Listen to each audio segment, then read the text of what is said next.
नागपूरमध्ये घरफोडीच्या मोठ्या गुन्ह्याचा पोलिसांनी पर्दाफाश केला आहे। तांत्रिक तपासाच्या आधारे गुन्हे शाखा युनिट 6 ने आरोपीला ताब्यात घेतले असून चौकशीत घरफोडी सोबतच कळमना पोलीस ठाण्यातील वाहन चोरीचाही गुन्हा उघडकीस आला आहे। फिर्यादी आपल्या घराला कुलूप लावून मुंबईला गेले असताना अज्ञात चोरट्यांनी मुख्य दरवाजाचे कुलूप तोडून घरात प्रवेश केला। चोरट्यांनी घरातील सोने चांदीचे दागिने आणि मौल्यवान वस्तू असा तब्बल 3,82,250 रुपयांचा मुद्देमाल लंपास केलाय। या प्रकरणी जरीपटका पोलीस ठाण्यात घरफोडीचा गुन्हा दाखल करण्यात आला होता। तपासादरम्यान गुन्हे शाखा युनिट 6च्या पथकाने तांत्रिक विश्लेषण आणि गुप्त माहितीच्या आधारे संशयित आरोपीला ताब्यात घेतले।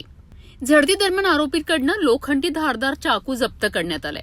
सखोल चौकशीत आरोपीने साथीदारांसह घरफोडी केल्याची कबुली दिली आहे।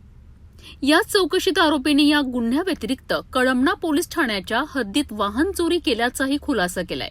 पोलिसांनी आरोपींकडनं चोरीचा मुद्देमाल जप्त केला असून वैद्यकीय तपासणी पूर्ण केल्यानंतर पुढील कायदेशीर कारवाईसाठी आरोपीला जरीपटका पोलिसांच्या ताब्यात देण्यात आले आहे। ही कारवाई नागपूर गुन्हे शाखा युनिट 6 ने वरिष्ठ अधिकाऱ्यांच्या मार्गदर्शनाखाली यशस्वीरित्या पार पाडली आहे।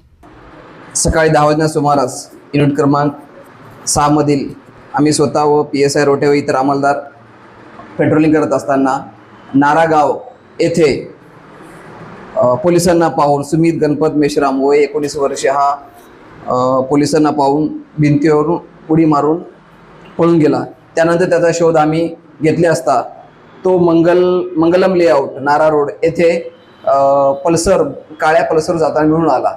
त्यास आम्ही ताब्यात घेतले आणि त्याची अंगझडती घेतली असता त्याच्या ताब्यातून एक धारदार चाकू मिळाला।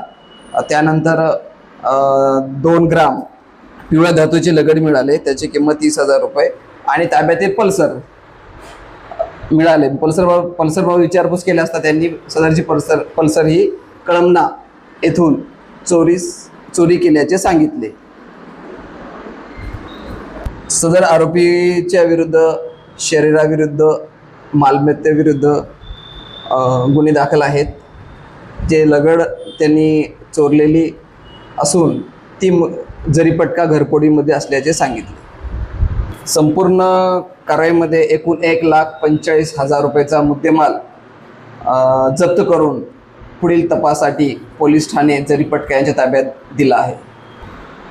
या टीममध्ये आहेत PSI Rote, police constable Virendra Pande, Nilesh Shripatre, Praful Pardi, Hansraj Thakur, PSI Rote यांनी ही कामगिरी केलेली आहे।